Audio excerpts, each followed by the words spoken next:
अस्सलाम वालेकुम dear student. आज हम स्टार्ट करते हैं फेडरल बोर्ड का नया book. It is based on national curriculum of Pakistan 2022-2023। इस नए बुक का जो पहला चैप्टर है that is cell and organelle, right. So इससे पहले जो बुक था उनका पहला चैप्टर का नाम था सेल स्ट्रक्चर एंड फंक्शन, लेकिन अब जो न्यू बुक पब्लिश हुई है उसके चैप्टर का पहला नाम है cell and organelle. First chapter का जो फर्स्ट टॉपिक है दैट इज सेल। सेल के बारे में आप पहले से आपके पास आइडिया होगा, आप पढ़ के आ रहे हो व्हाट इज सेल। थोड़ा सा उसको ओवरव्यू करते हैं कि सेल क्या है। Cell is the basic structure and function unit of living organism. Living organism का स्ट्रक्चर एंड फंक्शन यूनिट है, ठीक है। यानी लिविंग ऑर्गेनिज्म को जो आपको स्ट्रक्चर नज़र आ रहा है, ठीक है, उनके अंदर जितने भी फंक्शन परफॉर्म हो रहे हैं that is perform by the cell. अगर लेट सपोज अगर मैं आपको सिंपल एग्जांपल दूँ तो हमारी ह्यूमन की बॉडी है, तो ये हमारी बॉडी का स्ट्रक्चर हो गया, ठीक है। और हम जितने भी फंक्शन परफॉर्म करते हैं that is because of cell. तो सेल हमें स्ट्रक्चर प्रोवाइड करते हैं और हमें फंक्शन भी परफॉर्म करते हैं, ठीक है। Smallest unit and building block of life. एक स्मॉलेस्ट यूनिट है और बिल्डिंग ब्लॉक ऑफ लाइफ है, यानी हमारी लाइफ स्टार्ट ही सेल से होती है, ठीक है। अब यूँ कह सकते हो कि लाइफ जो है और सेल से बनी है। All organism are made up of cell. जितने भी ऑर्गेनिज्म हैं वो सेल से बने होंगे। वेदर कुछ आपके हमारे पास यूनिसेलुलर होंगे while some will be multicellular. If you talk about the single cell और यूनिसेलुलर तो हमारे पास एग्जांपल है amoeba, paramecium and euglena. These all organism are a single cell, यानी एक सिंगल सेल है और लाइफ की पूरी एक्टिविटी परफॉर्म करते हैं। ये सिंगल सेल्स ही हैं, ठीक है। एक सिंगल सेल से बने हैं और लाइफ की जितनी भी एक्टिविटी है और एक सिंगल सेल ही परफॉर्म करेंगे। अगर हम मल्टी सेलुलर की तरफ देखें तो प्लांट एंड एनिमल ये मल्टी सेलुलर है, यानी एक सेल से नहीं बल्कि मोर देन वन सेल से बने हैं, बहुत सारे सेल से मिलकर बने हैं, ठीक है। और डिफरेंट सेल डिफरेंट फंक्शन करते हैं एक ऑर्गेनिज्म के लिए, ठीक है। इसके अलावा अगर हम देखें तो हमारे पास सेल जो है वेरियस शेप एंड साइज में होते हैं और wide range of activity perform करते हैं। कुछ जनरल इंफॉर्मेशन लेते हैं अबाउट द सेल। सेल के बारे में जो हमारे पास स्मॉलेस्ट सेल है दैट इज़ द माइकोप्लाज्मा जेलिसेप्टिकम, ठीक है। ये एक सेल्स है, ठीक है। आप एक बैक्टीरियम है, ठीक है, जिसका नाम है माइकोप्लाज्मा जेलिसेप्टिकम। ये बर्ड के अंदर जैसा हमारा पिजन है, ठीक है, इस तरह स्पेरोज वगैरह हैं, इसके अंदर अपर रिस्पिरेटरी डिजीज़ काज करते हैं। इनका जो साइज़ है तकरीबन दैट इज़ 0.2 to 0.3 माइक्रोमीटर इनका साइज़ है। आप यूँ कह सकते हैं कि अर्थ के ऊपर सबसे स्मॉलेस्ट ऑर्गेनिज्म है या बैक्टीरियम है, ठीक है। अगर हम ह्यूमन के अंदर एवरेज सेल की बात करें तो ह्यूमन बॉडी के अंदर तकरीबन 100 ट्रिलियन सेल्स होते हैं, ठीक है।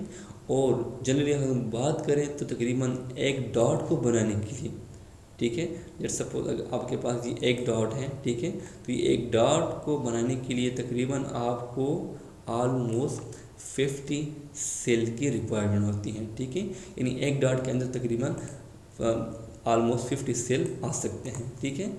आगे जाते हैं लार्जेस्ट सेल की बात करें तो largest cell ostrich egg is said to be the largest unicellular cell. जो ऑस्ट्रिच का एग है इसको आप एक लार्जेस्ट यूनिसेलुलर सेल कह सकते हैं, ठीक है। साइज़ की बात करें it is size is 15 to 18 centimetre long and wide.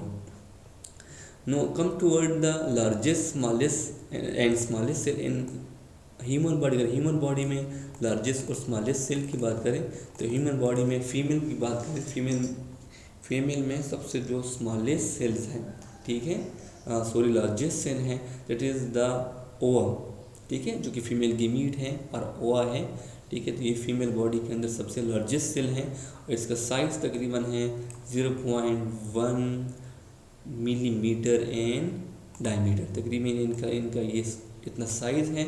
Smallest cell की बात करें ह्यूमन बॉडी में तो sperm is the smallest cell जो कि मेल गीमीट है, इसका साइज़ तकरीबन है 4 micrometre that is 20 times smaller than the ovum, जो कि ओवम से जो कि फीमेल गीमीट है उनसे तकरीबन 20 टाइम स्मॉलर है।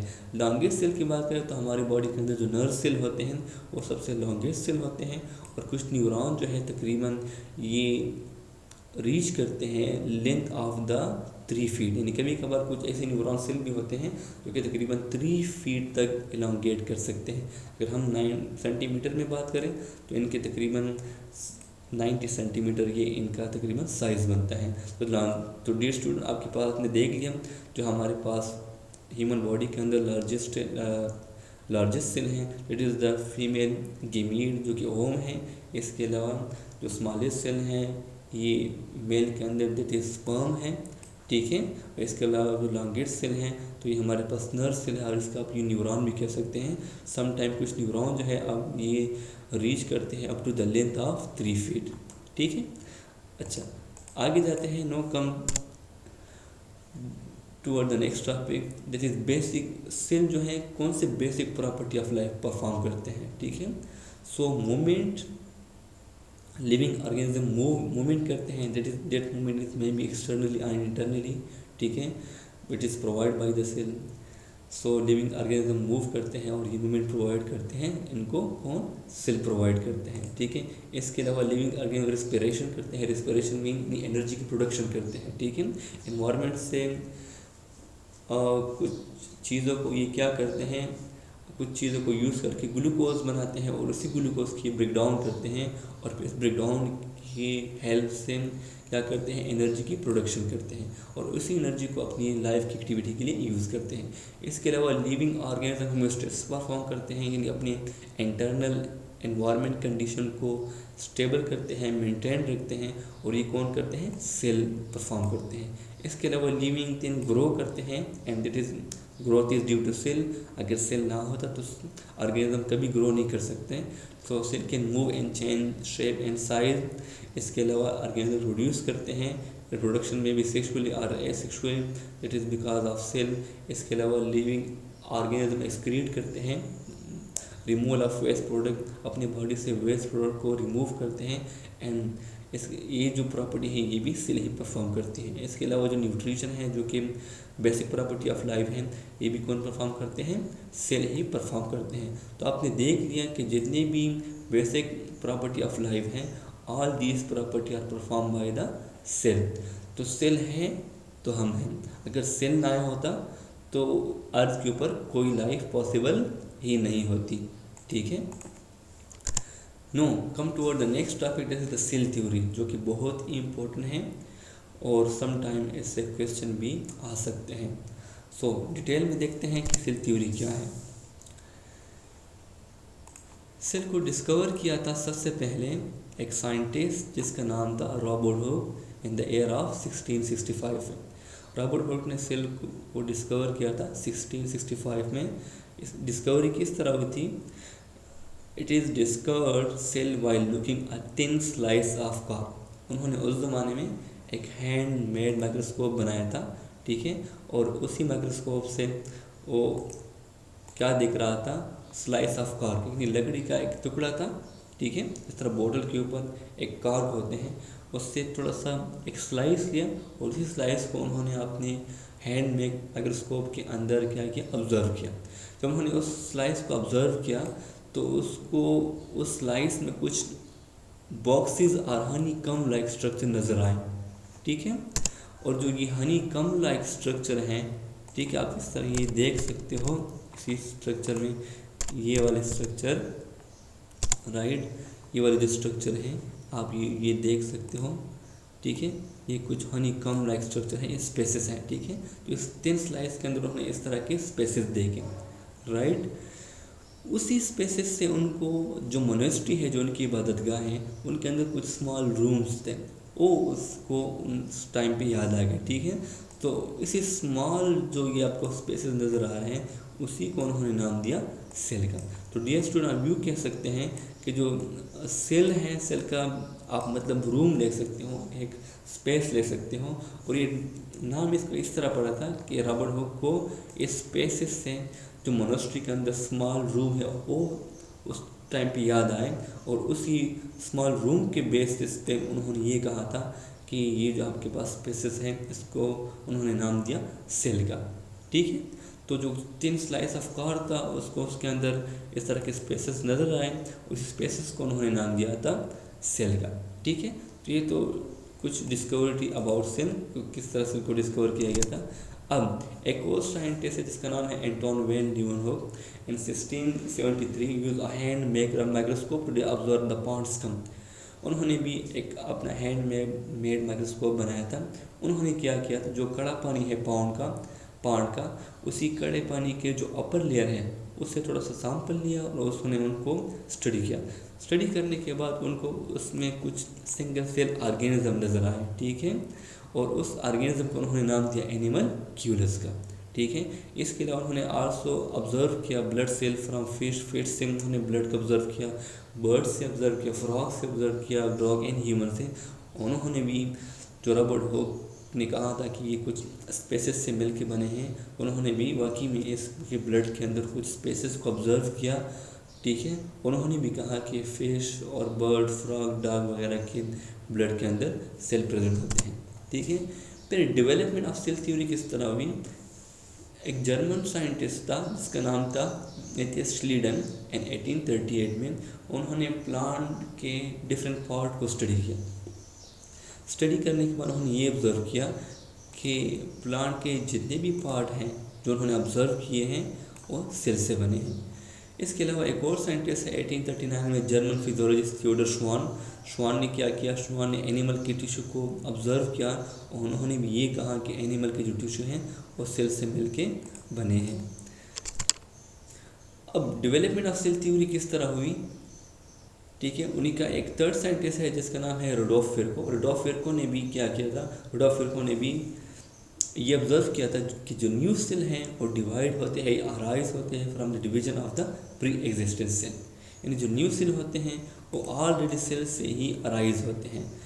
तो इन्होंने क्यों कहा था, क्योंकि उस ज़माने में कुछ लोगों का एक कंसेप्ट था, पुराने लोगों का, कि जो सेल होता है वो नॉन लिविंग सेल से थिंग से अराइज होता है।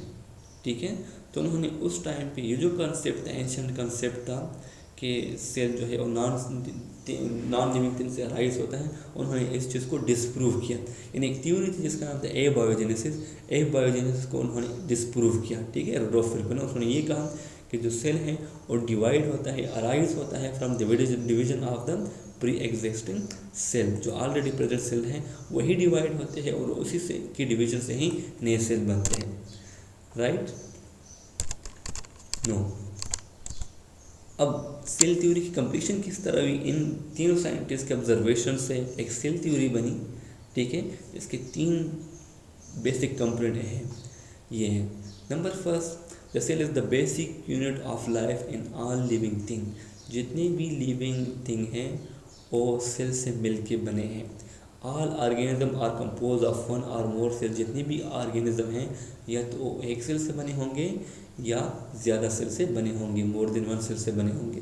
तो एक सेल को हम कहेंगे यूनिसेलुलर, वायर मोर सेल्स वाले ऑर्गेनिज्म को हम कहेंगे multicellular. All cell are produce by the division of the pre existent cell. जिस तरह रुडोल्फ विर्को ने कहा था कि जितनी भी सेल हैं वो डिवाइड करते हैं, जो ऑलरेडी प्रेजेंट सेल हैं उसके डिवीजन से न्यू सेल बनेंगे। तो ये आपके पास हो गई सेल थ्योरी। ठीक है, तो ये सेल थ्योरी के 3 जो मेन कंपोनेंट हैं ये आपको याद होने चाहिए। ठीक है, अगर सेल थ्योरी के बारे में आपको ये पूछा जाए कि write the basic component of the cell theory, तो आपने यही 3 बेसिक कंपोनेंट लिखने हैं। ठीक है, इसमें आप कभी कंफ्यूज ना हो। नो, अब मॉडर्न सेल थ्योरी है, इसके अंदर कुछ एडिशन की गई है। ठीक है, और इस एडिशन के बेस पर मॉडर्न सेल थ्योरी बनी है। मॉडर्न सेल थ्योरी के कुछ 4 स्टेटमेंट हैं। Number first, energy move through cell. जो एनर्जी होती है वो सेल के थ्रू मूव करती हैं।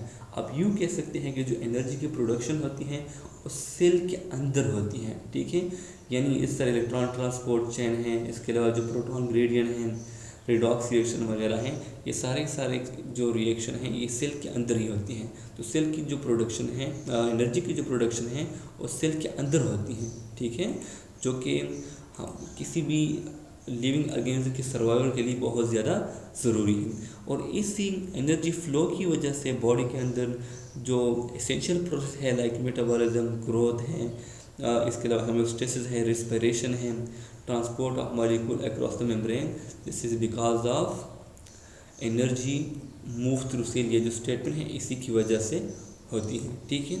DNA is transfer from cell to cell. Definitely जब सेल डिवाइड करता है तो अपॉन डिवीजन, जब सेल की डिवीजन से एक सेल से दो सेल बनते हैं तो उसी टाइम पे उसी सेल डिवीजन में डीएनए की भी डुप्लीकेशन होती है, ठीक है। यानी जैसे ही सेल डिवाइड करता है तो उसी डिवीजन में डीएनए की डुप्लीकेशन भी होती है, ठीक है। तो ये बेसिकली जो डीएनए क्या होता है, डीएनए के अंदर हमारी लाइफ के सारे इन्फॉर्मेशन होती हैं, ठीक है। और ये जो डीएनए है ये सेल टू सेल ट्रांसफर होता है। तो अब यूँ कह सकते हैं कि DNA is transfer from cell to cell carrying genetic information.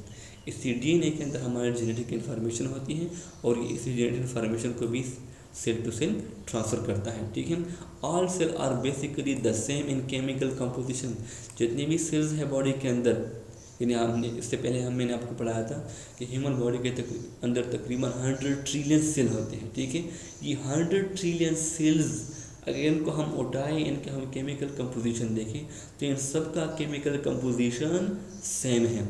Let's suppose अगर मैं यहाँ पे बात करूँ, अगर सेल की प्लाज्मा मेम्ब्रेन की बात करूँ, ठीक है, तो इसका जो प्लाज्मा मेम्ब्रेन है इसकी कंपोजिशन की बात करें तो ये किस चीज़ से बना है, ये प्रोटीन, ठीक है, प्लस कार्बोहाइड्रेट प्लस जो आपके पास प्रोटीन है।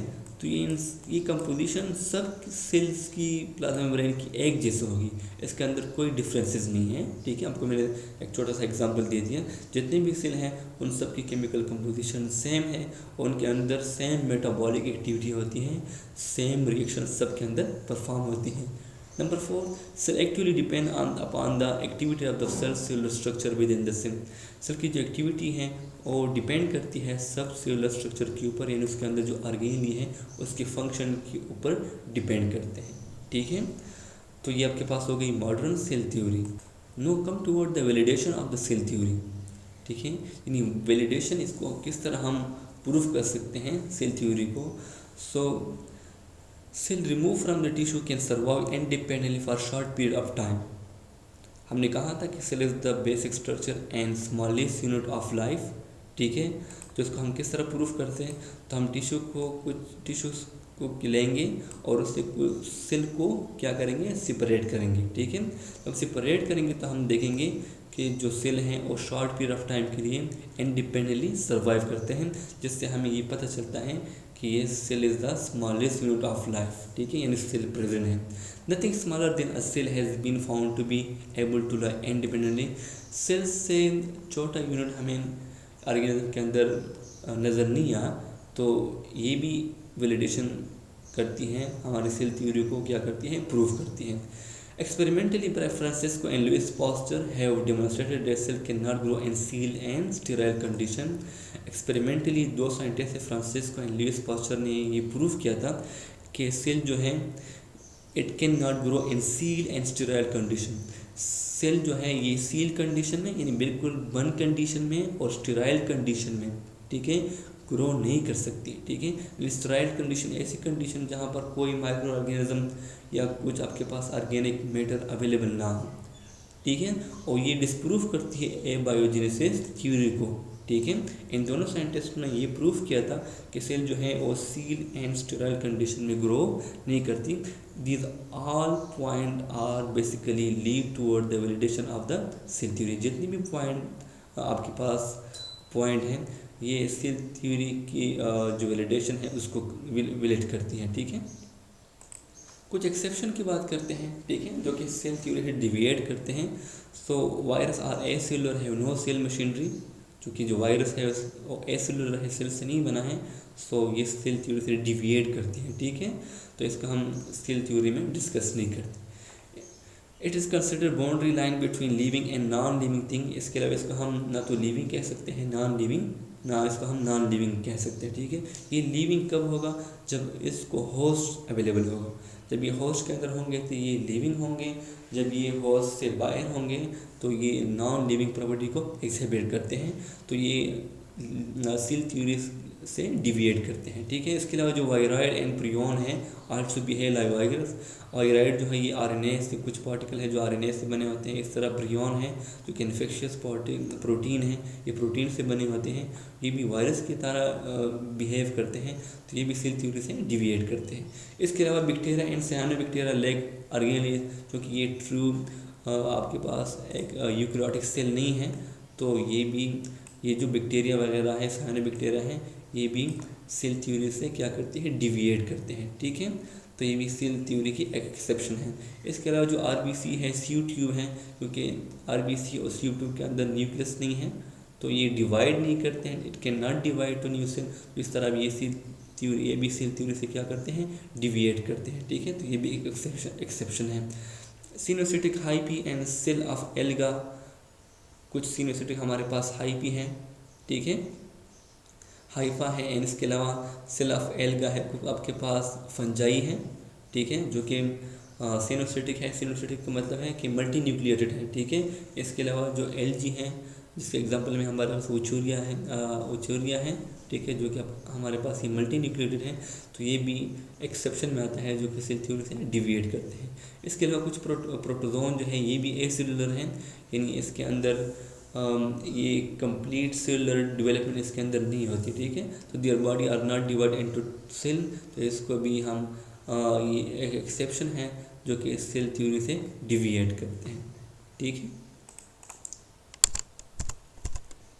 No, it is all about the cell. इंशाल्लाह नेक्स्ट लेक्चर में हम फिर माइक्रोस्कोपी को डिस्कस करेंगे, ठीक है।